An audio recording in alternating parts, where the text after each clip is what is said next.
Ito ang pinakamahal na Lego skateboard sa buong mundo. At sobrang tibay din nito. Ay, hindi pala.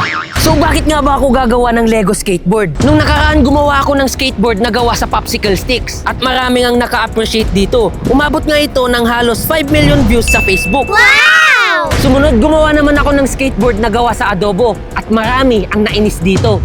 Aww! Walang respeto sa pagkain. Pagkain yan, wala nga bang magawa sa buhay mo? Kaya ngayon, imbis na pagkain, Lego na lang ang pagtritripan natin. Pangit ng arte. May 2,000 pieces tayo na Lego blocks dito. At sobra-sobra na para makabuo ng isang skateboard. Gawin na natin. Let's go!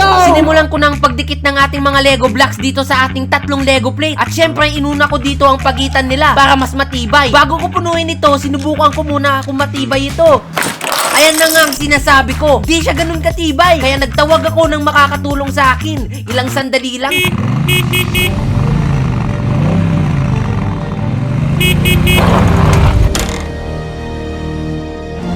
I'm Afro Rico. You need help?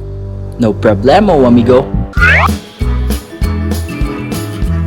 Ano mang ginawa mo dito? Dapat, pag gumagawa ka nito, lagyan mo ng tender, loving care. Dapat sakto lang yung pwersang pagpukpok mo dito. Alam mo kung anong tawag dito? Tour de force. Tour de force. Hindi ko alam kung maniniwala na ako sa kanya, pero dahil sa kanya, madali na lang namin idinikit ang mga Lego blocks. Ito na yung last piece natin. Didikit na natin. O, di ba? Sabi ko sa'yo, gumana yung Tour de force. Dinala at pinakita ko na ito sa tropa. At ito ang sinabi nila. Wow! Paano mo ginawa to? Tara, sara na natin. Wag! Huwag muna kayong mag-skip dahil meron akong sasabihin sa inyo. 93.9% ang hindi nakasubscribe na nanonood sa atin. At 6.1% lang ang nakasubscribe. Kaya please pindutin nyo na yung subscribe button. And this year, paabutin na natin ito ng 500k subscribers. Ngayon, susubukan natin kung gaano naman ito katibay. Tetest natin. Grabe. 1, 2, 3.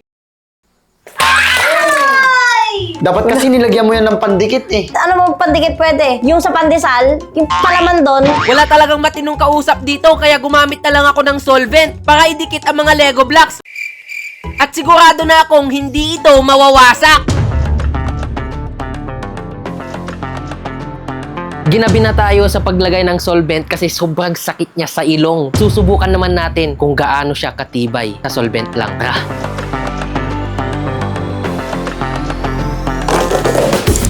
Oops, teka lang, hindi pala ako skater. Magtatawag lang ako ng mag-aalalay sa akin. Nung sinakayan ko na ito, hindi nga siya nasira. Pwede siya. Kaya sinubukan ko naman mag-isa ito at walang nakaalalay. Ay! Tol. Ayan nakita niyo yung guhit.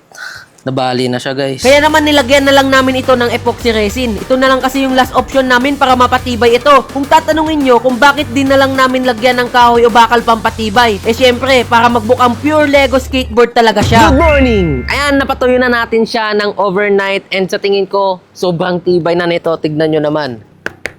Ano pang inaantay natin? Ilagay na natin yung gulong niya. Let's go!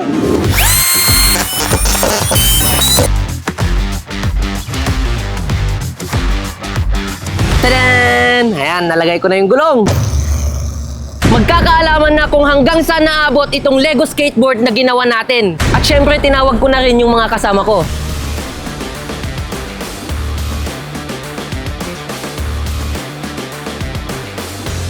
Oh, ba't dyan ka dumaan? Ako kasi si Spider-Man.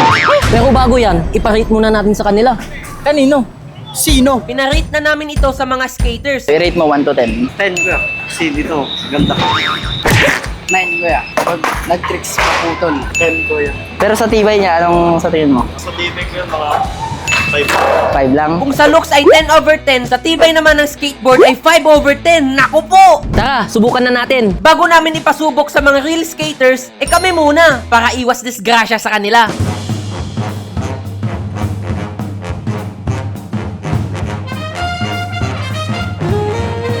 Mukhang matibay naman siya. Tara, pasubok natin sa mga skaters. Tara. Inausap ko na sila kung kaya ba nilang gumawa ng tricks gamit itong Lego skateboard. At mukhang alanganin daw. Kaya sinubukan na muna nila itong sakyan. Pwede. Ngayon, susubukan naman niyang gumawa ng tricks. Ang bigat. Mabigat daw at halos di man lang nila ito mapatalon. Kaya sinubukan naman ito ng kasama niya. Bigat. At pareho lang sila ng komento. Wala talaga. Ang maganda naman kuya, kaso mahirap lang i-tricks. Mabigat kasi kuya, tsaka dito niya kuya. Parang Ang tail niya kuya, parang maupo rin. So, anong gagawin namin dito? Tapon mo na kuya. So ayun, hindi man naging successful ang ginawa nating Lego skateboard, ang mahalaga, nag-enjoy ang bawat isa. Bawi na lang next time. Parang sa skateboarding, pag bumabagsak ka, bangon ulit. It's not about the tricks you can do. It's about the joy you find in riding. Peke naman to. Sirain ko na. Wait. Comment down below kung anong skateboard ang susunod na gagawin natin. Wala na guys, game over na. Subscribe.